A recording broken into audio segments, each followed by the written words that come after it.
Hardwick, thank you so much for joining the podcast. Yeah, thank you, Ryan, for the opportunity. This is great. I'm not lying when I say my excitement levels is palpable because you've had so many, what I call turning points throughout your career and so many influences that, man, just takes you on the path where you're at right now. But to even understand how far you've come in your journey, let's just start at the beginning. You went to high school in Indiana. You had a vision of wrestling at the state tournament. Talk us about kind of your first vision and your first experience with wrestling in high school. Yeah. So as a child growing up, I was like football, baseball, basketball. I dabbled in wrestling because my older brother was in it, but it wasn't really my thing until after my freshman year of football, where I was 5'4", 125, 130 pounds. And I don't think I played a snap. And I became really frustrated because in eighth grade, I was small, still undersized, but I was really tough. And I got a lot of playing time. And I won what they call the Smash Award, right? For the hardest hits of every game. And so I thought I was pretty decent, but then I got to high school and I don't think they trusted me and my size enough to get onto the football field. And looking back kind of as a coach, I wouldn't have either. And so I latched onto the wrestling program. Obviously, it's not size dependent, it's weight class dependent. And it just so happened at Lawrence North High School that we had a Hall of Fame, Indiana High School Hall of Fame wrestling coach, Royce Deckard, and a bunch of great assistants who had won state championships, had been state runners up and placeholders. And they were really invested in the program and they were incredible guys. And it was at a time in my life when you're 14, 15 years old and you start pushing away from your own dad at home, like the lion cub. It's time to find my own prairie to roam. And so I started pushing away from my dad, and it just so happened that Royce Deckard came into my life at the right time. And he was the father figure that I kind of needed to replace my dad as I was pushing away from him. Dad didn't know anything. Royce knows everything, but he was such a great man. He was wildly intense on the wrestling mat, but he was the kind of guy who would open the door for his wife every single time that they got into a car, open the door for his wife when they get in. So he's very chivalrous, and he had all those great aspects about him, and very multifaceted, very successful in business, and just had everything going on about him. And I just really latched onto him. And I think he saw more in all of us high school students than we saw in ourselves. And the first moment that I had was going down to where we used to wrestle the high school state championships, was at Market Square Arena where the Pacers used to play. And I was a freshman, and my dad took a couple of us down there to watch. And for the finals, it's one mat with a spotlight coming down from the overhead jumbotron just right onto the mat. And then they run the wrestlers out from either end where the basketball teams used to run out from. And so they would, this huge build-up announcement where they said all their accolades, junior national this, 3-time sectional winner, 4-time, it's like all these things. And then they would say, from the Wildcats of Lawrence North High School. Like, that's how I had it in my head. And so I saw that and I thought, oh my God, I've got to be out there. Like, that has to be the moment that I capture, because I want all of that build up. I want them to read my accolades. There was 15 to 18,000 people there, one spotlight. And I thought, that is the coolest thing that I've ever seen. And I've got to be a part of it. So winning a state championship became my dream, and I pursued it vigorously. And of course there was tons of setbacks in there. I was a freshman on the freshman team, and then I made varsity at 145 the next year. And I was horrible, Ryan. I was horrible. Like, I thought I was going to have a really good year. I made the varsity team. And then my first match, I ended up like getting my nose broke and getting just ragged all around by a guy who ended up going on to Purdue and having a great college career. And I didn't think that was going to happen. And then I ended up being 19-20 that year. And in the middle of all that, learning how to cut weight improperly, but having like a nervous breakdown in the middle of the season because I thought I was going to have success. And here we were in the middle. I was getting pinned. And I remember at one point looking over at Royce, and Royce says, we were in the middle of like a 5-team duel meet. And Royce looks at me as I'm on my back, and he goes, Nick, you're on your back again. And I said, I know. I was like, I know, Royce. Thanks for the reminder. But it was just kind of, it was a brutally long season. Yeah.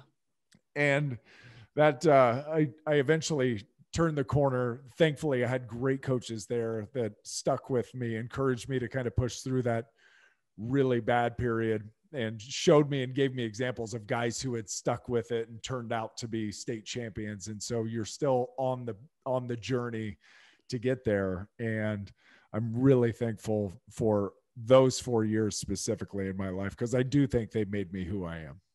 Well, it's amazing that, you had that level of turnaround in that short of a time.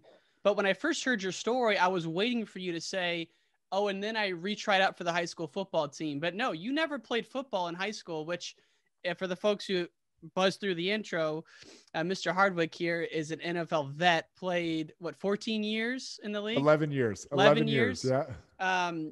I was getting the fours mixed up. 04 was your first year.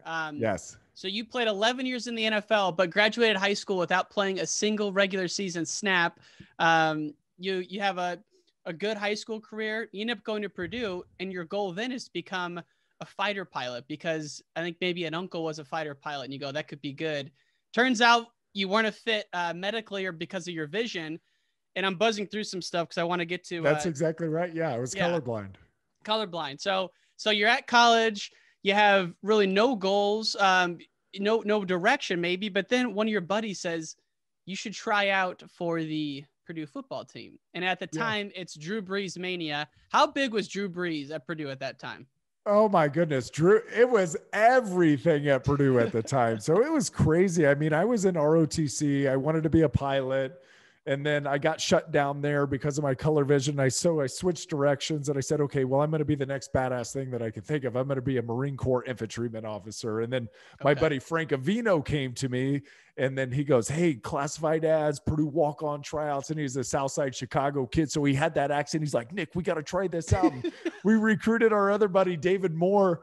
And David was a great weightlifter, and he was a very good football player. He had won a state championship in high school. And so us three went to the major at the time and said, hey, can we get out of PT for a couple of months so we can train maybe for this football walk-on tryout thing? And he said, yeah, sure. Do what you got to do. I just want to be sure that you're actually going to train and not just getting out of these 5 to 8 mile runs that we're doing every single morning at 6 a.m. And so we trained our butts off, and then we show up to walk-on tryouts. There was 105 of us there. So I don't know what they would get on a walk-on tryout regular year, but it was the first year that year, 2000, that Purdue won the Big Ten.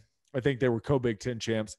And then they ended up going to the Rose Bowl for the first time since 1967.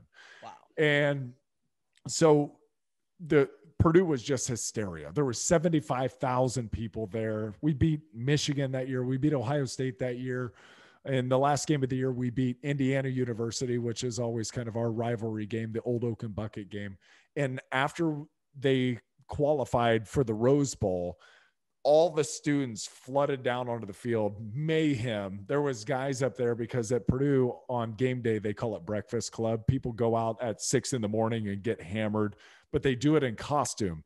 So there was a guy up on the goalpost in a Spider-Man outfit with a socket wrench, like a ratchet, trying to undo the goalpost. And they ended up arresting some kids coming out of there. But it was such mania. You would go in the streets after a game, and people would set their couches on fire in the middle of the street to celebrate because they didn't know what else to do with themselves, right? And it was like, I am so happy. But I had never been around big time football like that. 75,000 people going crazy. And I went to a high school that historically did not have a good football program, that would lose games like 77-0. And the wrestling program was strong. The basketball program was incredibly strong. The baseball program was great, but the football program stunk. Yeah. And so I just didn't have a whole lot of interest in it. And I think I was a little jaded from not being put in my freshman year, that when I finally got asked to come back out, as I started growing physically, I hit puberty is basically what happened. Right. So I hit puberty, I started growing, and the coaches said, man, we could really use you out on the football team. And I was like, screw off, dudes. I'm wrestling. Like this is my jam right here. And I wrestled every day, all summer, all fall, all winter, all spring. I mean, we barely took time off. And so that was everything for me. And going to Purdue and seeing how cool football could be, and having my friend ask me to walk on with him. Sure, dude. Why not? Yeah. I mean, what's the worst that could happen? They tell me no. And so I went, having never played high school football, like no varsity football. And I lied on so the night before the walk-on tryouts, we went into the team meeting room and all the guys were standing around. We're filling out our little form. Hey, where are you from? What high school did you go to? What positions you play? What accolades did you have? I had nothing. I didn't have anything. So basically from my internet searches, and the internet used to be super slow back then. It was like dial-up. From my internet searches, I was kind of the size of like a linebacker defensive end. So on the form, I said, Nick Hardwick, Lawrence North High School, linebacker defensive end. And anytime one of the coaches would ask me, that's what I tell them. When the D-line coach would ask me, I'd say, oh, I played linebacker, because I didn't want him to get on to, well, why don't you know what the hell you're doing at all? Or the linebacker coach would ask me and I'd say, hey, yeah, I played defensive end in high school. Well, okay, good. That makes sense, because you don't know what you're doing. In my head, that was a great lie that I was telling. It was a nice white lie. But in reality, now that since I was in the game for a long time, you figure out, well, these coaches are like best friends and they all talk to each other. So I don't know why I figured that the defensive line coach wasn't going to talk to the linebacker coach, or vice versa. And they weren't going to share information. Oh, he told me he played defensive end. Oh, he told me he played linebacker. It's like, well, that's funny. They put 2 and 2 together. So 105 guys tried out. And the next day, I think it was Friday, they posted on our indoor practice facility, the Mollenkoff indoor facility, they posted the names of 5 guys that made it. And I happened to be one of those guys out of the 100, seemed like 105 guys that had tried out. The following Monday, we were going to start our 6 a.m. workouts. And so it's like, Friday, your name's on the list. Cool. Be here Monday at 5 a.m. because at 6 a.m. we're going to start our workouts, and we got to give you your jersey, need to give you your locker, and good luck. And if you make it through 6 a.m.s at an acceptable level for 6 weeks, 4 days a week, plus weight training and all that, if you make it through that, then maybe we'll let you come to spring ball. And if you make it through spring ball at an acceptable level, maybe we'll let you come to training camp. So there was no guarantees along the way, even after my name was on that list, that I was going to make it and it was going to turn into anything. But frankly, I didn't care. It was like, they had an awesome weight room. I got free sweatpants, and I got to be a part of a team again, which I badly missed. Dude, were you just blown away that you were on the list, or did you feel pretty good about yourself at the tryouts? No, I didn't feel good. I didn't play any football. I was like, what do you think they saw then? Just the athleticism and the drive? I mean, what was it? I don't know, honestly. I really don't know, because I wasn't like wildly fast. I had a good frame, and I'm about the size now that I was then, 230 pounds. I remember when they weighed me in officially, I was 229, and I've always been able to jump pretty well. And so there maybe have been some metrics in there. I have no idea at that little walk-on combine what my numbers were at all. But I think what really sold them was I had a Marine Corps high and tight. So it was like bald fade up to, now I'm just bald, but it was like bald fade up to here, real tight. I wore my Marine Corps ROTC PT uniform. So tight t-shirt, it said Marine Corps on it. I wore tight shorts. Mm-hmm. So I looked different than everybody else. And I guess they figured, in my head, I guess they figured that if this guy's willing to go into the military and be a bullet sponge, that he'll be a great tackling dummy, and we'll be able to really abuse this guy's body, and he won't say anything, and he'll listen to us. And maybe that's what they saw, is like discipline and obedience. So how did you get to the point where not only were you, and I don't really know the different levels, but let's say you go to the summer workouts and obviously you made it, were you dressing for home and away games that next season and traveling? Yeah, I was putting on the uniform. So I ended up, when I walked on, I was 230. Through 6 a.m. workouts, I was working out with the linebackers. We had stud linebackers. They all got drafted in the 3rd and 4th round. 3 guys got drafted in the 3rd and 4th round in my draft class. So we had a very high-level group of linebackers there. I was trying to keep up with these guys. Like, I played center in the NFL. I didn't get much slower from the time I was 230 till the time I was 295. I just had to eat myself into my slowness, is basically how that works. So I'm going through 6 a.m. workouts with these linebackers, and I'm giving her all she's got, Captain, and I'm doing my best to try to keep up, and I can't. And so I make it through because they like my effort. I end up going to spring ball. And on the first day of spring ball, the defensive coordinator was also the linebackers coach. And he gave me one practice there. I stood at the back of the line. I mimicked what everybody did basically through all the drills. The next day in the meeting, he goes, "Son, who told you were a linebacker?" And I said, "Well, nobody's told me anything. I just assumed because I was running with these guys at 6 a.m. that this was my crew." And Brock Spack was his name. And he goes, "Well, come with me." And I was like, "Oh, cool. I'm going to go be a defensive end because that's good. I can't keep up with these guys." We walked past the defensive end room and landed in the defensive tackle room where all the guys were like 310 to 330. And he said, "This is your new meeting room." And I thought, oh, goodness gracious. Like this, I'm 230 and they're 310. And I looked over at Matt Mitrione, who's a UFC fighter and a Bellator fighter. And I said, how'd you gain all the weight, dude? And he goes, "Well, the first thing I did was I ate 2 Jimmy John gargantuan subs a day." So my first order of business after moving to the defensive tackle room, aside from like learning how to get into a stance properly on both sides, both hands down, learning what to do with my feet, learning anything about the position that I never played, was gaining weight. So my first order of business was to gain 50 pounds as quickly as I possibly could. And I went from 230 to about 280 in 4 to 5 months. Woo.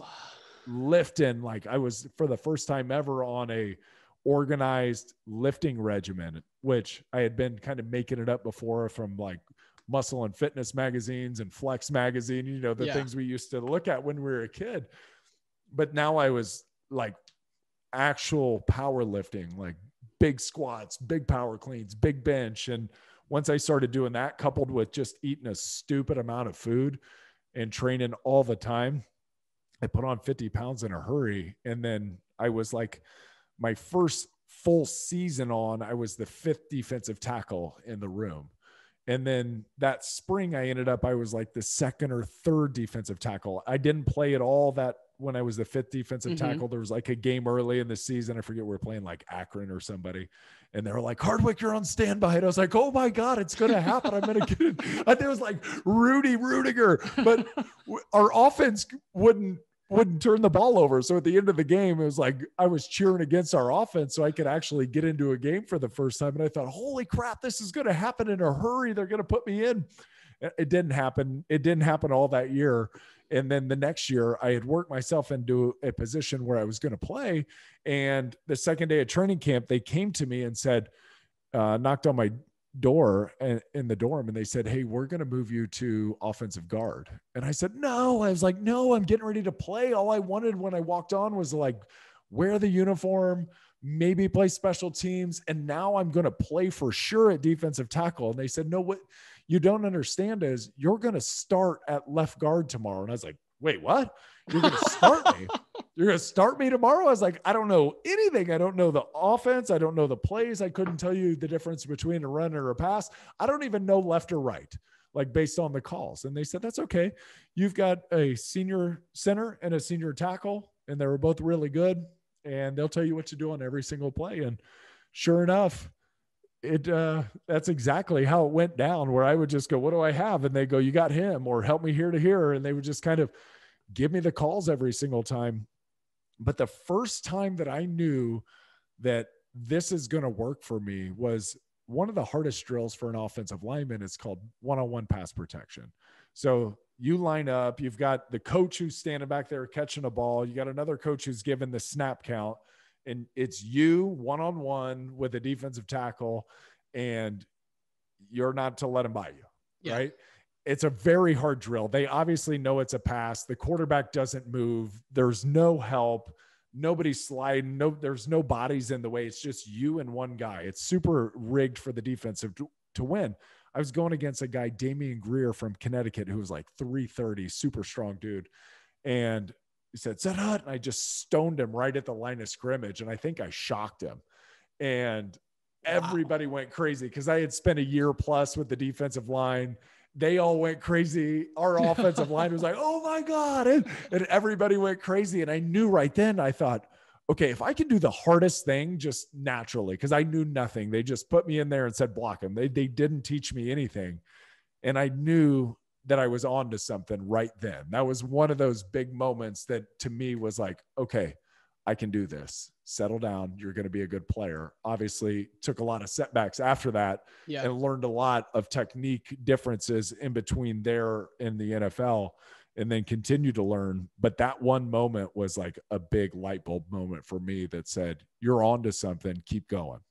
Man. And there's another moment I want to ask you about. When you were actually playing Washington, which is the same team you went to watch in the Rose Bowl. But before we get to that, couple questions. What is, once you're a starter, I really want to know, what's a weekly grind like being a part of a D1 football team? Is it like 8 hours a day job status? I mean, what was the experience like once you were one of the guys? Right. So college is a lot different than the NFL. College, you're time constricted, right? So you've got 20 hours in the team facility, and that's all you can have between meetings, weightlifting, and practice. And I don't want to exaggerate and say they're way over that, because they aren't. They're pretty mindful of your time, understanding that you've got to go to class, you got to wake up in the morning. And yeah, they would always say, like, our coach would always put two fingers in the air and say, football's number one. No, he would say academics are number one with two fingers in the air. And then he'd put one finger in the air and he said academics or football's number two with the one finger in the air. And I was trying to explain that to people who weren't watching on video, but I'm with you. You get the idea. Yeah. And so it's a lot different than when you get to the National Football League and that is your job. So I usually, going into a game, didn't know the guy's name that I was playing. I couldn't really tell you if he was much better than the guy that I had played the previous week, other than maybe some news clippings that would kind of give you a warning that, hey, Wisconsin's got a really good defensive line, or, hey, we're going to Ohio State. I'm assuming they've got a pretty good football team. You just better be ready. But there wasn't really enough time or knowledge on my part to really sit, break down film, understand what a guy was doing, put together a personal game plan within the constructs of our team game plan. It was there was a lot of winging it going on in college football. And that changed dramatically when you get to the National Football League, when that is your job and you're putting in 12 to 14-hour work days and your sole focus of study is what's the team's game plan? How are they planning on attacking us? And then what is my personal game plan going against this guy? And then there's so many other details of, as a center, of what are my responsibilities on this play? What are some alerts that I could give the guys around us? How can I notify my quarterback that I think we got a blitz or movement? We should probably change the play, or here's the play that we need to change to. So every weekend became a final exam in the National Football League, where in college, it's kind of interesting. And I would assume watching film, watching it back, you can really see who the athletes are and who the non-athletes are, because you don't have time to really study, to just put yourself in great position based on their tendencies and your tendencies. There's so much winging it that goes on in college football. It's pretty wild to watch. Yeah. So like NFL, you would never go into a game and not know the guy's name across from you? No. NFL, I mean, the amount of notebooks that I went through a season, I probably went through like 3 200-page notebooks, and every single week would be 10 to 12 pages of individual notes that I would take outside of our game plan, which was like a 3-inch 3-ring binder with all of our plays, short yardage, goal line, pass protections, run plays, all of those things isolated. You could take notes on those, but then I had to develop my own personal game plan of attack and my own notes with if this, then that scenarios. If we get this defense on this play, here's my call. If we get this, then I have to have this call, and we need alert here, which then signals a check to, there's so many different details, and you have to memorize those, and they have to be right there, right now for instant recall, because we don't have time. We've got 12 seconds when we get to the line of scrimmage to be able to go through all that, get the calls out. Oh crap, they switched. Here it is. Boom, snap the ball, go. Right. So there's so much of that goes on, where in college, partly the beauty of it is the constraints that the coaching staffs have of putting together something that's simple and very easily digestible, but also highly effective. Man, that's incredible. The level of detail that goes on at the NFL level. And so at this point in your college career, you've walked on, you're now a starter, you're on one of the best teams. Was Drew Brees there for most of your time? So Drew, actually, when they went to the Rose Bowl, he ended up going to the combine and getting drafted that year. So I missed Drew. The only time that I ever saw Drew in the locker room was he came back. I think it was either before the combine or for his pro day at the university. And I happened to be in the locker room at the same time as Drew. I didn't say hi to him. He was talking to another player who was there training, but I didn't say, I was starstruck. Yeah. So there was, I didn't want to like stop him and go, "Hey Drew, huge fan. I walked on because of you. Good luck." It's like, oh my God, there's Drew Brees. I'm in this locker room. How did this happen? Man. Okay. So I didn't realize that. So I'm glad I didn't ask. My next question then would be, what's the level of complexity for a lineman going from tackle to center? And how did you move to the center position? Yeah. So going from, I was left guard and I moved to the center position. And what happened was that senior that had been guiding me for the entire year, Gene Murchkowski, ended up getting drafted, I think, in the 5th round by the New England Patriots. In our last regular season game against Indiana, he tore his ACL. And he tore it, and this is like full circle stuff. And I have a lot of these weird moments in my life. It was full circle. It was a defensive tackle for IU. His name was Chris Dielman, who fell on Gene making a tackle.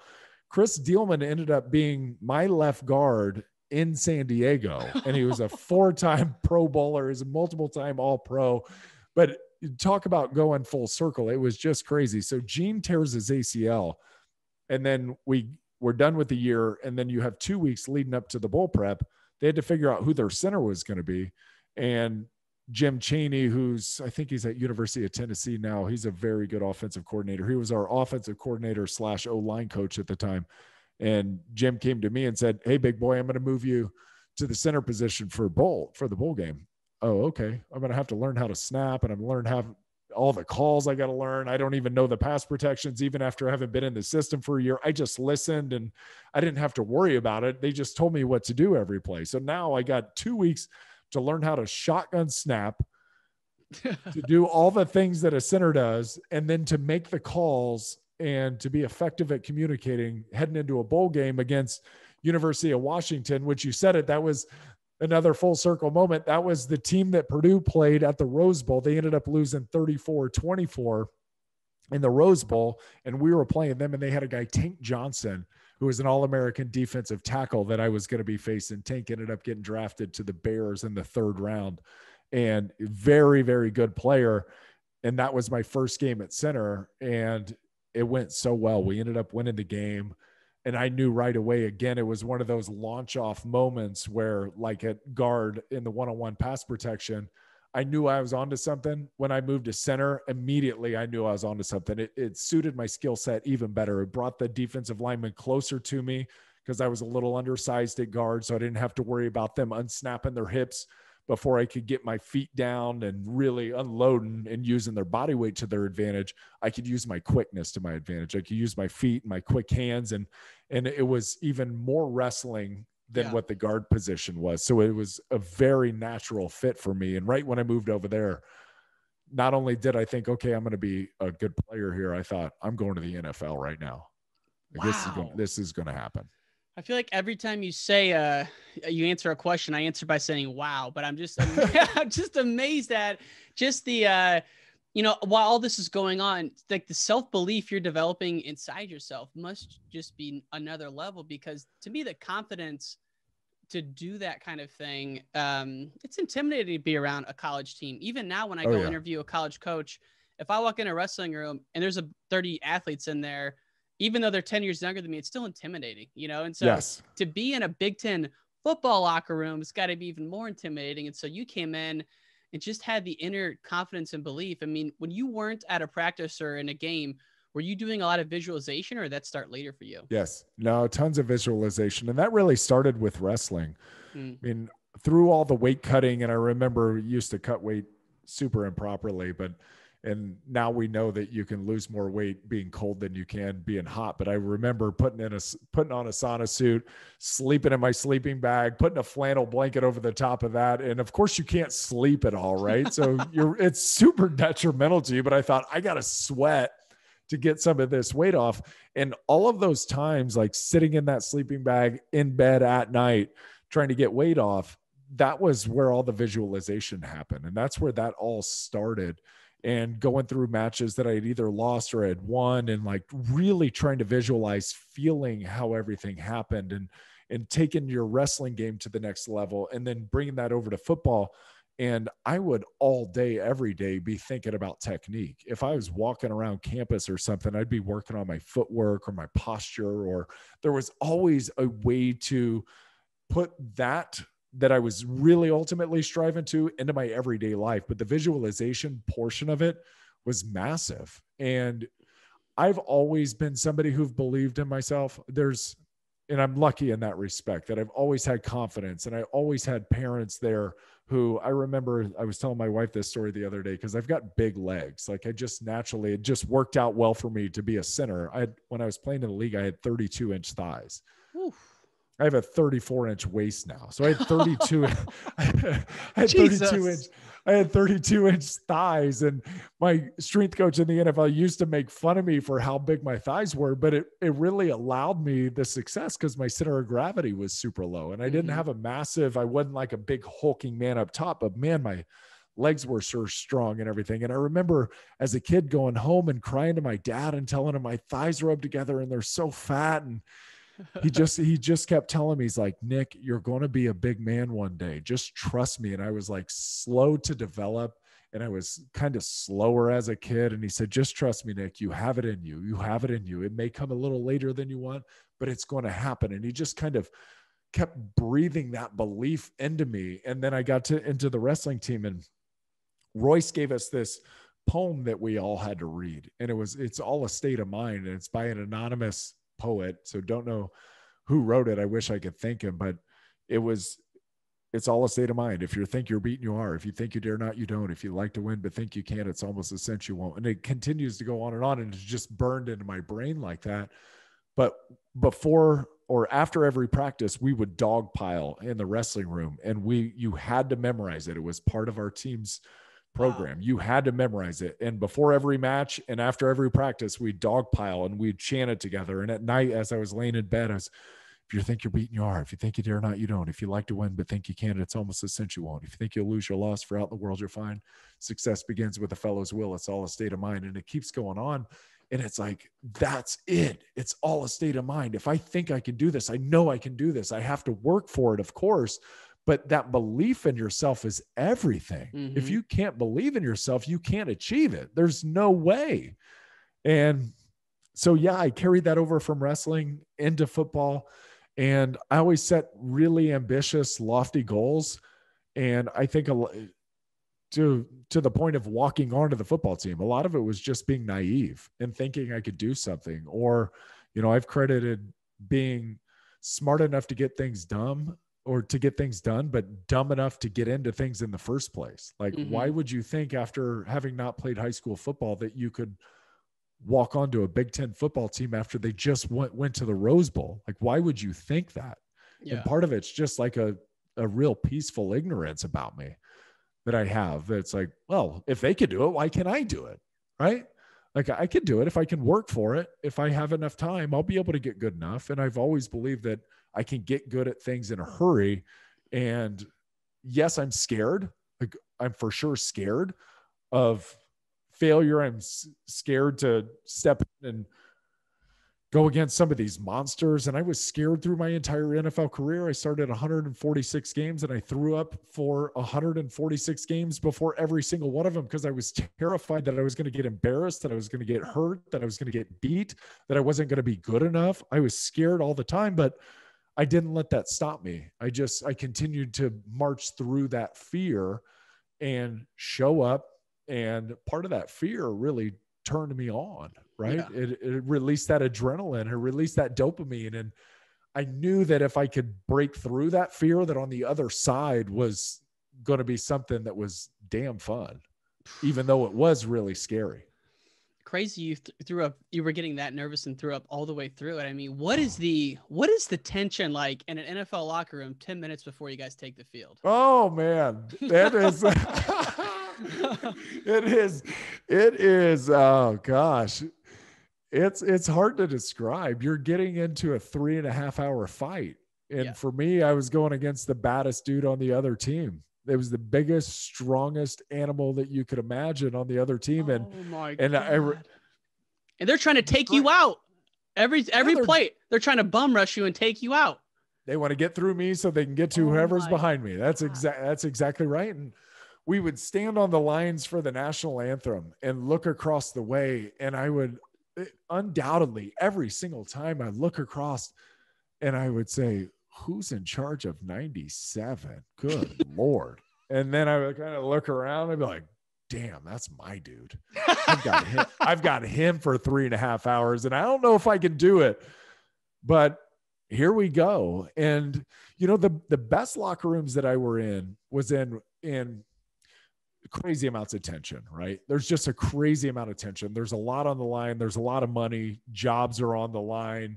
You've got 70 to 100,000 people there that want to either see you win or want to see you lose. You don't want to let your buddies down. But the best locker rooms that I was a part of were the ones that we could keep it light, that we knew how serious it was on the other side. And we knew the implications of what we were getting ready to do. And we knew you could get hurt and somebody was most likely going to in every single game. However, if we could keep it light, if we could keep the music going, if we could have smiles on our faces when we went out to the field, as serious as it was, we were going to have a good game and it was going to be damn fun. It was just always breaking through that initial barrier.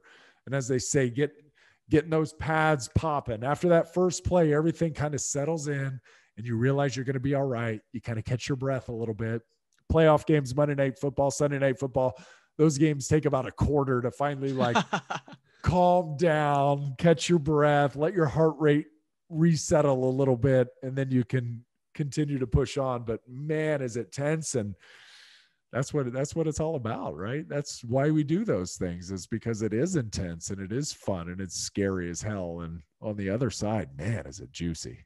God, it's got to be fun. And just the excitement has got to be just out of this world. And especially coming in your early years, you guys had some good seasons. So did you play in 2004 or were you still in college in 2004? Yeah, I started in 2004. That was my first season. AFC championship in 2004 and 2006 under Coach Schottenheimer. And I mean, what a way to come in. You had Drew Brees. You guys were not Drew Brees, Phillip Rivers. You guys were basically the same age. LaDainian Tomlinson. Mean, talk about, here's a moment I was going to ask you about. Now, we talked about when the locker room's really excited and things are going well. There was an article I read where you said it was like week 17. The team was not making the playoffs. And Phillip Rivers, the master motivator, gave a speech to you guys before taking the field that he wanted you to imagine that you were 10 years old and you got to play an NFL game. Can you tell that story? Because that's one of the things that really stuck out to me after researching. Yeah, it's just all perspective, right? Because think about this. You're in the National Football League. You get to play a game. How many people would cut off a limb to do that? In fact, like sometimes I think I'm going to have to eventually cut off a limb because I did that. It's like, I'm going to have to get rid of one of these legs after a knee replacement or something like that. And it's like, was it worth it? Hell yeah, it was worth it. Hell yeah. It was so much fun. But it was, I forget what year it was, and we're out of it. It's the last game of the year. And you get guys that come into the locker room and they're kind of moping around like, oh, let's just get through this. I got vacation plans coming up. I don't want to get hurt. I don't really want to put it all out there and put it on the line. Like, it doesn't matter. So what's the point? And Phillip rallied us all up, and you've got a couple minutes. By the time you come in from the tunnel, pregame warm up, and then you've got 12 minutes, and then you got to get back out to the field. So you just juice up real quick and then give a speech, rah, and then you get out. And Phillip gathered us all up and he said, I know this game doesn't mean anything, and I know we're out of it and we're not going to be playing next week. He said, but imagine that you're a little kid, that you were at one point, and somebody told you you were going to have the opportunity to play in a National Football League game. And it didn't matter what week it was. It didn't matter if it was in the preseason, if it was in the regular season, if it was playoffs, if it was Super Bowl. Somebody told you as an 8 or a 10-year-old boy that you were going to be playing in a National Football League jersey, wearing a Chargers uniform with your name on the back. You would do anything you possibly could as a kid to make that come true. And he said, well, guess what, guys? We've got that opportunity today. We are playing in a National Football League game. And it's your responsibility to that 8 or 10-year-old boy that still lives inside of you to go out and give your all. We're playing football today. Think how blessed we are. I know it doesn't mean anything in the end. It means something to that kid that lives inside of you. So go give it everything you have. And when you hear that, it takes you back to your childhood. So everybody's standing around, 46 active guys and a couple of practice squad players and guys who were injured and inactive. You're standing around, you're listening to that. And it takes you back to me playing one-on-one football in the side yard against my brother, thinking I was Jerry Rice or Bo Jackson. And all I had to do was make it to the fence. And hopefully he didn't tackle me into my neighbor's fence on the way there. And putting yourself in those situations. And when he did that, it lifted the weight off the game. It made it important. Because it is important. We're out here. We get the opportunity of a lifetime. Like, have some perspective about yourself. And it's a funny thing. Like, no matter where you get to in life, there's moments where you take it for granted, where you are living a certain way, you've achieved a certain amount of success, and all of a sudden, this is just normal. This is just what we do. Oh, we have these stakes. Oh, we get this car. And it's like, take a look around, man. Like, if you get the opportunity to reflect back from when you were a kid and think about the life that you wanted to live and you dreamed about, and now you're actually living that dream, damn, things are good. But it's hard to keep that perspective. But I think when Philip did that to us, it put us in that mind frame. It's like, we're going to go bust our ass because we are here. We do get to play in a National Football League game. How cool is this? It's just cool, man. And it's perspective that you seem to have throughout your career that really jumps out to me. And we'll get to a couple other examples, but like, even for someone who's not in the NFL, like, let's say you're 50 years old, listening to this podcast and your kid's 10, when you're 80, you would say you'd do anything to go back to when your kid was 10 years old and watch him grow up. So it's like every day is that day. Every day for someone listening, So that happens about midway through your career. You finish out, you ended up getting, by the time you were done, you had sustained some injuries. You were getting stingers pretty bad. I think it was like 2014. You go on IR and you decide, listen, over the past 10 years or 14 years, whatever it was, you had gained like 100 pounds and your frame wasn't built for that, And so, and you had heard people say, hey, when you retire, you're either going to get super big or you're going to lose the weight right away. What was the moment when you're running? I don't know if you're on a treadmill or what, but you decide to quit, shaved your head, lost all this weight. Like, what was the next what was the next turning point in your life that got you to the point where you're at now? What happened? Oh God, that is super funny. So you're right. From the time that I walked onto the footboard, the time I showed up at Purdue to the NFL Combine, I had gained 100 pounds through college. I went from 195 to 295 official weigh-in.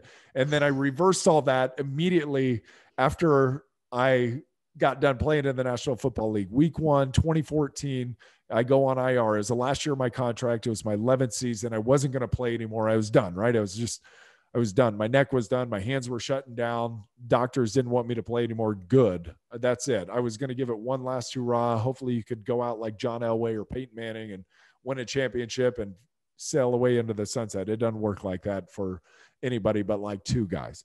So I ended up losing 85 pounds in 5 months. And then I got a job as the Chargers. Hold on a second. Yes. How'd you lose 85 pounds in 5 months? Like what was that process like? Okay. So I came up with a diet plan, which is now the Lose Like a Lineman program. I've since put it into an ebook and a full program, and I host weekend webinars with members of the program. We're getting crazy results out of these people. I mean, I had a guy lost 100 pounds in 7 months. Guys are losing 30 pounds in 6 weeks. I mean, I've got people in the program that are losing a pound a day for the first little while, which is just incredible. And like, for me to see them have that success, it's so fulfilling and it is so gratifying. And I got great advice from a guy, Brian Buffini, who's got a really cool podcast as well. Love the interview you did on his show. Oh, Brian, he's just incredible. He's a wildly successful human. He came over to America from Ireland with like $2 in his pocket. And now he's like own a private jet type wealthy because of his work ethic and the man that he's become. And he gave me a great tidbit once. He said, Nick, you're not ever destined to stand on the podium and raise your hand. Your job is to stand on stage and raise other people's hands. And I thought, wow, how powerful is that? Like, how cool is that? And I'm getting to do that now, which is, it feels like what I'm called to do is to help other people find their best, find their health, get their life back, be the dad that they need to be, the husband that they need to be, and the person that they want to be. And so it's super cool. But basically I came up with a program through like what I learned, high school wrestling, gaining weight, losing weight, doing all that throughout my career. And the weight just melted off of me. Like I was the incredible shrinking man, to the point where at the end of the season of 2014, I'm standing on the sidelines watching the team play because I'm on IR, and I had an official come up to me and he goes, dude, are you okay? Are you sick? And he said, do you have cancer? Like he legitimately asked me, and I was like, no, man, way worse. And I won't I won't share the rest of the joke with you, but you know, that was how quickly I was losing weight. So I ended up at my, man. I saw I must have seen the lowest picture, and I read that your wife said put some weight back on even. I mean, you were I got down, you were my highest ever was after a surgery. I was non-weight bearing for 12 weeks. I had a Liz Frank, I had a plate, 7 screws, 3 wires put in. I got up to 308 after 3 months of being non-weight bearing. 30, I was just a Hulk, and it was wildly uncomfortable. And then I got all the way down to 202, and it was after a hot yoga class, and I looked at the scale and I was super competitive, and I was looking at it. I was like, sweet, 3 more pounds. And I'm under 200 for the first time. And then I turned and looked at my side profile in the mirror, and I was like, oh my God, if I go out in the streets and anything's happening, like Armageddon happens, I'm going to get my ass kicked. Like I can't protect myself. I can't protect my family. He's like, I got to go home and eat. And you're right, Jamie, my wife, was super excited that I started eating a little bit more, because she married a big man, and she was liking the ratio of us to one another. And then I get down to 202, and she's like, oh my God, you got to eat. She didn't like the stick figure that I was becoming. So I ended up, and I'm where I'm at now. I'm at 230. It's been super manageable for 6 years now. And then, so I lose all the weight, and then I get a job when I was done playing, and I was the field reporter for the Chargers radio broadcast, which was awesome. I hosted morning sports talk radio. The following year, I'm the color analyst for the team up in the booth. Loved it. We were in San Diego as 2016 calling games, and then the team moves after the season. And what kind of death blow is that like for Charger people? Oh, dude, it was heartbreaking. It was awful. God. Like to the point where I was super emotional afterwards. And I was on sports talk radio in the morning when the announcement came down, and I was super vicious to the ownership group. Like I was pissed. They left town. They were going to LA. I didn't like how they did it. I didn't like the circumstances about it. I didn't like that they didn't let me know anything, because I was kind of the one going to all of the pep rallies and trying to get people to sign this initiative to get a stadium built. And then it was like radio silence. And then all of a sudden they leave town and nobody even cared to notify me. I guess it wasn't their responsibility to notify me. But then I ended up getting back with the team for one more year after they had went to Los Angeles, and was the color analyst still for the team for that year. But it just didn't feel like my team anymore. And it didn't feel like my purpose or my passion. And so I just said, and as hard as it is to walk away from a super cush gig, Yeah. I mean, it's great. You just get to watch games. You're up in a booth, you travel with the team, you stay at the hotel. It just wasn't what I felt like I was called to do anymore. And so you're right. I was at our gyms in San Diego. We've got now 5 gyms in San Diego called Renegade Fit Camp. And I had been trying to run under a 6-minute mile, and I ended up running on a treadmill. So it's a little different. I ended up running a 5:26 mile, and I felt like euphoric afterward. And I went home and I shaved my hair and like every other ounce of body hair that I had on me. and I don't know if it was that day or if it was the next day that I called my boss at the radio station up in LA and said, "Hey, Don, I'm not gonna be calling games next year. You can find somebody else." And he's like, "Wait, you sure? You're really good at this?" And I was like, "No, I'm sure. This isn't what I want to be doing. I don't want to be away from my kids on the weekend. This health and fitness thing is my calling, and I want to help other people. And this is what I'm going to do." And then I ended up calling the owners and letting them know and all that. No hard feelings or anything. It just wasn't going to be my jam. It wasn't going to be my jam anymore. And so basically cut off the restraining device, and it's taken me down this health and wellness path that I couldn't be happier to be on. It's like I wake up every morning and I'm trying to learn something new, something detailed, something that can help other people. I've on my monitor right behind you, I've got information about how to strengthen willpower. I'm reading a nutrition certification program book right now that's like way over my skis, but I wake up every single morning with tasks to do and things to get accomplished and new things to learn. And I'm not consistently dwelling in my past, which I felt like I was with the football. I can go back and I can draw from those now. Yeah. I can draw from those experiences and I can use them as analogies, and those life lessons that they taught me are irreplaceable. But I want to direct my energy into learning something new and to helping other people. I love that. That's your path now, because just to give people the cliff notes, your program, Lose Like a Lineman, is its own brand now. You have a website, courses, ebooks, supplements. You have your own podcast now.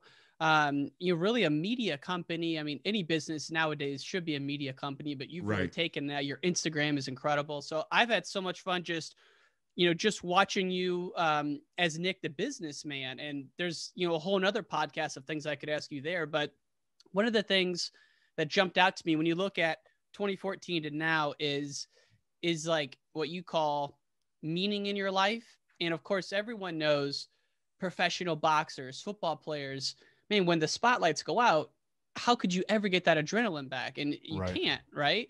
But, how you derive meaning really puts a different kind of importance on your life. And so were you ever in a phase where you were kind of struggling with like emotional ups and downs and like, what is my purpose?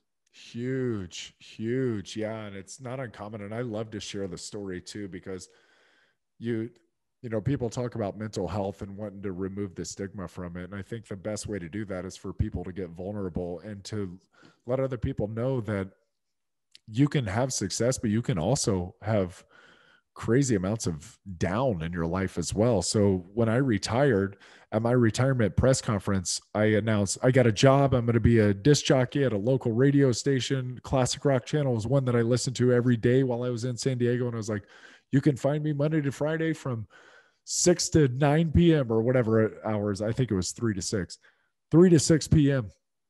And I was super stoked about it. And 2 months later, I get into the radio station and I've been doing the work, and it just wasn't fulfilling to me. It was not fast enough pace. There was no adrenaline. I never felt like I got into flow, which I think is a huge thing for former athletes and kind of dopamine dependent people, is to get into flow. So then you can feel like you're making progress and you're just lost in time and space. And there was none of that. Like, we were working probably 3 minutes for every hour, and I was trying to find constructive ways to kill time for the other 57. And it was just painful for me to be locked into a studio. And I remember there was like a Saturday that I was just kind of melted down at my house, and I was crying, and I came back inside to my wife and I said, "Babe, I don't know what the hell's going on with me. Like, I'm struggling right now." And I said, "I don't know what to do with myself. I don't know what to do with life. Like, I'm super confused. I'm going to give you all the money that we made except $1 million, and I'm going to Nicaragua."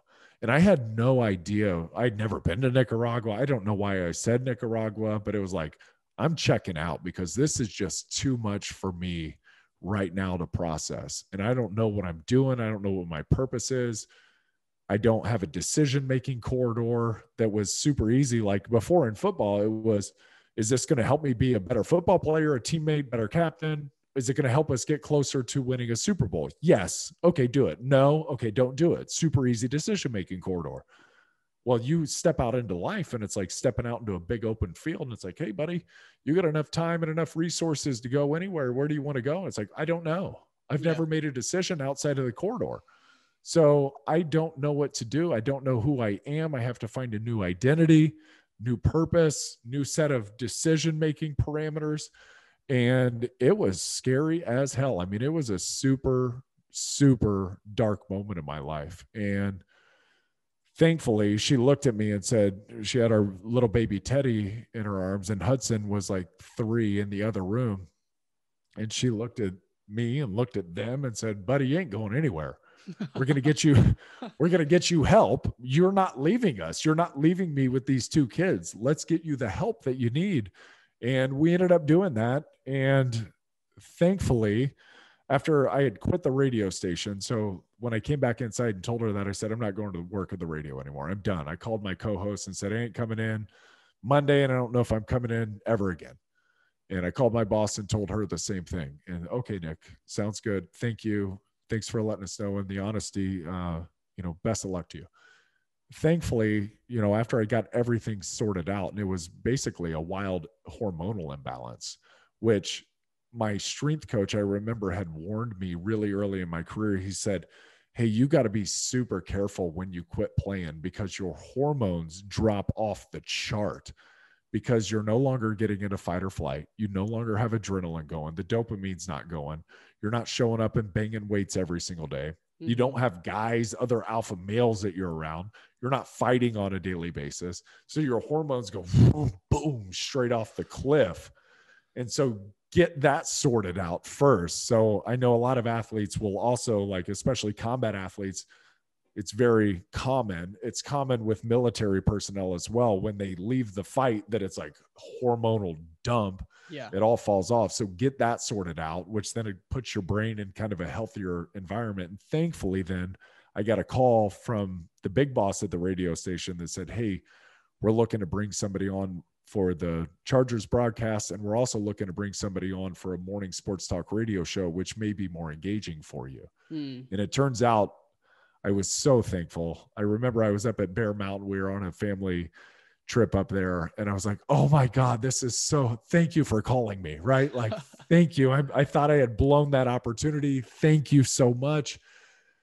And yeah, that was, it was a very dark time. And, we as former football players and Chargers, we just lost my good friend, Vincent Jackson.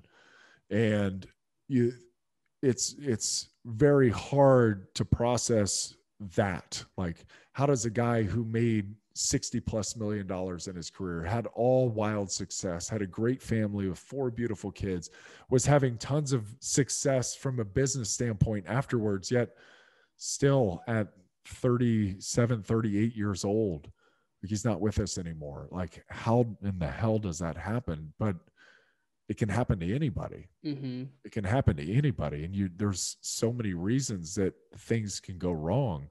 And so for me, kind of reflecting back on mine, it's like, I will tell anybody that I struggled deeply. And I know a lot of guys do struggle. I'm super open about it because I'm open about everything. Like, I'm open and honest as I can possibly be, because if I can help one person not end up in Nicaragua or not take their life, like, it's worth sharing your story. And I just want guys that are transitioning out of the military, transition out of combat sports, football, to know that it's normal. It's normal to struggle. And it's a while of transitioning out. And even if somebody's just retiring from their career, transitioning into another career, whatever, transition's hard. It's very hard. Finding new identity, new passion, new purpose, that's hard. It's hard to find. But I tell you this, 6 years out now, like, life has never been better. It's never been better than it is right now, but it's work to get here. It's a lot of work. It's a lot of personal work. It's a lot of meditation. It's a lot of physical work, because you can't slow down. Like, the way I feel about what I did to my body previously and what I did to my brain was, you did the crime. Now you got to do the time, man. And the time ain't sitting on the couch. The time is physical activity. If arthritis requires motion, motion is lotion for arthritis. And I took 30,000 head hits as a football player. And if my joints are any indication of the way that my brain is, my brain took significant shots as well. And you have to keep moving through that. Otherwise, those parts of the brain that were affected through football, those are going to shut down and they're going to continue to grow. But the brain's got crazy amounts of neuroplasticity. And if you can continue to work out, pumping fresh blood and oxygen to the brain, and you continue to learn and strive and push yourself and connect and socialize and get spirituality and get all of those awesome components in, then your brain can return to what I feel like is way better than I've ever been, in a better position than I've ever been.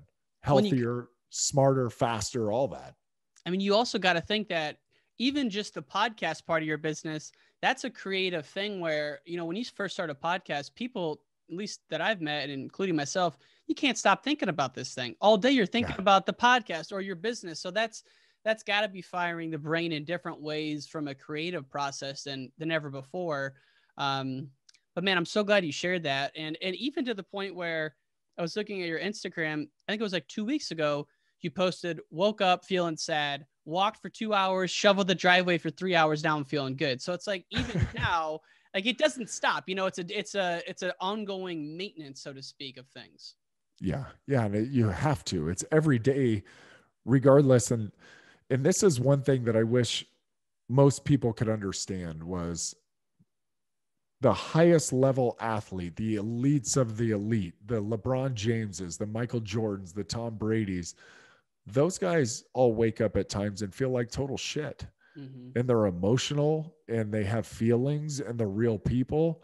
But you know what they don't let it do is they don't let it stop them getting the work done that has to be done to ultimately achieve their goal. They realize and recognize that emotion's there, that feeling's there, that thought's there. Okay, great. I have to work through that. I can't let that overcome me. Those are thoughts and feelings and emotions. They're there. You don't even have control a lot of times over your own thoughts. Like our brain's on autopilot 95 to 98% of the time on a daily basis. So you're not consciously thinking, but we seem to think that this thought that came in, like, that's mine. That's not yours. That just came to your head. Like that feeling, your body reacts in certain ways. I mean, think about this. Like you can stand on a stage and get super nervous if you have to do public speaking, or if you drink enough coffee, I promise you're going to feel really nervous and ramped up and start sweating just like you were standing on stage. So those feelings, those emotions, those thoughts, they come and they go. And you just have to, if you're going to have anything that resembles success, you have to be willing to move through those thoughts, feelings, and emotions, put them aside and say, okay, great, you're there. The work has to be done. Yeah. And you know, as well as anybody, nobody can do the work for you. Unfortunately, you have to do the work yourself. Yep. It reminds me of a quote I often say in this podcast that Customato told Mike Tyson when he was like 18. He goes, "You do not exist. Only the task exists. The task needs to be completed, whether you are in good mood or bad mood. It has to be done." And I can't find that on the internet. I think I heard it on Joe Rogan once, but I think it was Teddy Atlas telling Joe Rogan, but I heard that and I'm like, God, that's the best quote I've ever heard. So I'll often write that one up. Nick, you've been awesome with your time. I have 3 rapid fire questions for you. Okay. Which doesn't mean you have to answer them quickly because some of them may be loaded. And these are just general things that I'm dying to know. Who was the most savage, nastiest, most athletic dude you ever played up against on the defensive side of the field? Richard Seymour, New England Patriots. I hated playing him when he was with New England. I talked crazy trash about him after we lost the AFC Championship game. And then Bill Belichick traded him in my division to the Oakland Raiders. And then I was stuck playing Richard Seymour twice a year, every year. We hated each other, but God, he got the best out of me. He's a hell of a player. He was big, strong, long, smart, great technique. He understood the game of football. That guy was a nightmare. Wow. Who talks, I guess, better question is, what about Phillip Rivers? Like, I've heard you say he's a great shit talker. So I was going to ask you about that, but what's the one quality? He's a great crap talker. Crap talker. There you go. He doesn't swear, right? Doesn't swear. Yeah. That's crazy to me. What's the, when you look at him or any of the players that you've played with that are in that Hall of Fame category, what's one thing you think he does that the average player didn't do? Phillip's ability at the line of scrimmage to be able to have total flexibility over our offense, understanding how the defense was going to attack us. And basically he would walk up to the line of scrimmage and yeah, we had 1, 2, or 3 plays that we could check to, but at a moment's notice, he could go, no, I don't like any of those. Here's the personnel group we have in, here's the formation that we're in. Let's run this. And he had complete flexibility because his incredible brain power. He's almost got total recall that he can think back to games that happened in 2007 and remember the exact play call, exactly how it unfolded, which defender was where. And when I talk to him about games from way back in our past, I am shocked that he still has all of those plays in his head. It's his brain power at the speed that he can compute everything in his memory bank. It's ridiculous. And you only get that by studying. So he must have studied hundreds and thousands of hours of film over the year. I have to imagine. Yeah. And he just has a stronger brain than most people. He's just that good with it. You know, you can't, there's certain things you can't work yourself into the position to have. Like no amount of hours of watching film would ever allow me to have that kind of recall with that kind of detail. He just has that. Man. Last one for you. Well, there's 2 more. The last one's always had a wrestling change your life, but your program, Lose Like a Lineman, it really jumps out to me because you're targeting a certain niche. The 30 years old, most of the time it's guys, and they just want to get back to their fighting weight, quote unquote. I can't recommend this program enough to people. I've seen some of the testimonials online. Let's say someone signs up for it. What's the very first thing you have them change about their diet or their exercise routine? Number one, people think that they're going to out-exercise a bad diet. And you can do that when you're a kid. You can see that kids can eat Doritos and Pop-Tarts and muffins and whatever they want.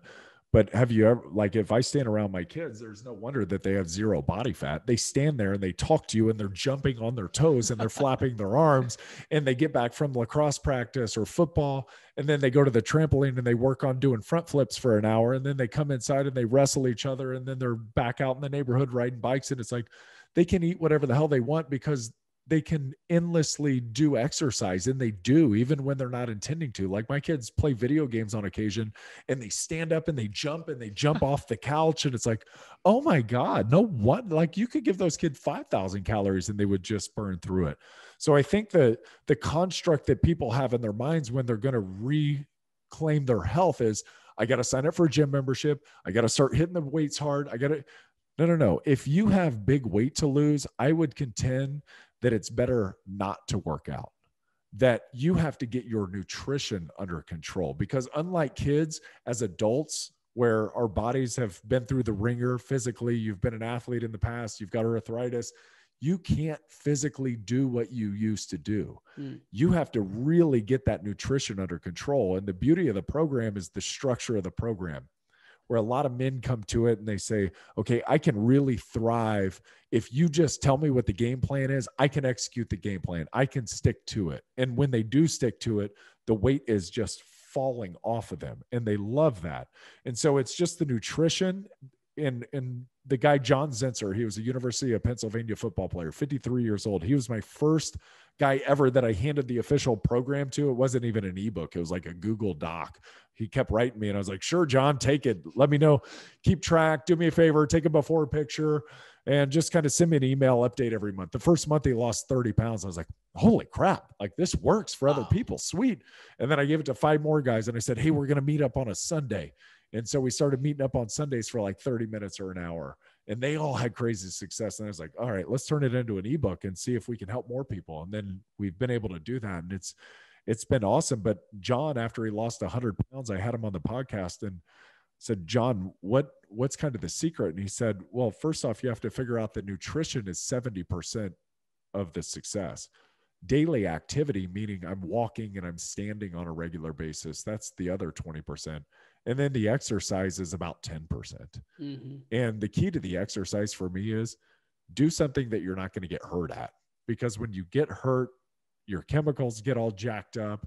You start eating more. You can't be physically active during the day. And really, walking is the juice of weight loss.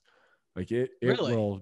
it'll take you to where you want to be. Like I talked to so many experts, and yes, like there is something to be said about lifting weights and keeping good lean body mass, but I'm talking about people who've got huge weight to lose. Like if you're 270 and jacked, your joints still hurt because you're carrying 270 pounds. Like your joints don't know if you're carrying muscle or carrying fat, and they don't really care. All they know is you're huge and you've got some weight to lose, or you're 300 and you're jacked. Great. Your feet are killing you in the morning, I promise you. And so for me, you've got all that excess mass, whether it's fat or muscle. The goal is get down to a size that is manageable for your joints. So then you can continue to exercise and you can ramp up your exercise from there. So then we can protect the number one prize, which is the brain, by exercising regularly. Exercise is the only scientifically proven way to stave off neurocognitive decline.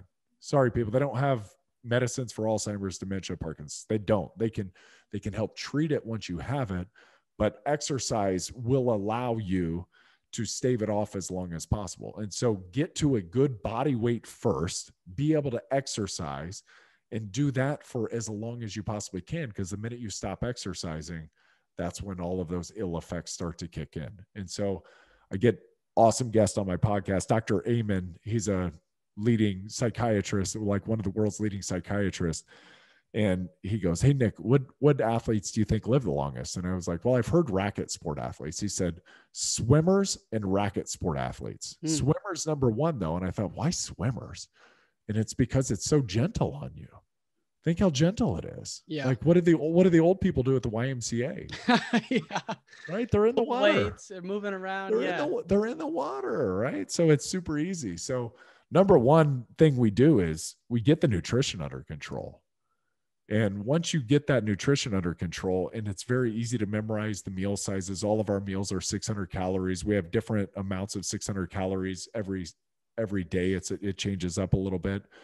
But once you get that under control, understanding what a good portion of a meal is, then you can start to really just live your life. And we go 4 weeks on, we go 2 weeks off, which allows people to kind of live like it's like a diet interval almost, right? Like if I can see the finish line, I can do this. If I have to do this for like a year with no breaks, that ain't going to work. Like people get frustrated, they get burnt out, and they get tired of it. And so 4 weeks at a time, 2 weeks off, and then get back on as often as necessary. Dude, I think it's great. And I just love I love how you systematize it and make it goal oriented. It's like, this is your plan, stick to the plan. You'll be good with me. Yes. That's kind of your mentality. And so we've hit on so many topics, but the last of which is, how did wrestling change your life? And I know you've been in, you played in the Chargers with the great Lorenzo Neal, who wrestled. I mean, there's a lot of wrestlers in the league. If you had to look at yourself and some of the other ones, like how has wrestling aided in your pursuit of life? Wrestling let me know that whatever I want to achieve, if I'm willing to work for that, and if I'm willing to work harder than my peers and my competitors, then I'm going to ultimately end up standing on the top of the heap. And it's a matter of effort. And that's the beautiful thing about wrestling really is it's who's in the best shape, who spent the most time on the mat, who understands the technique.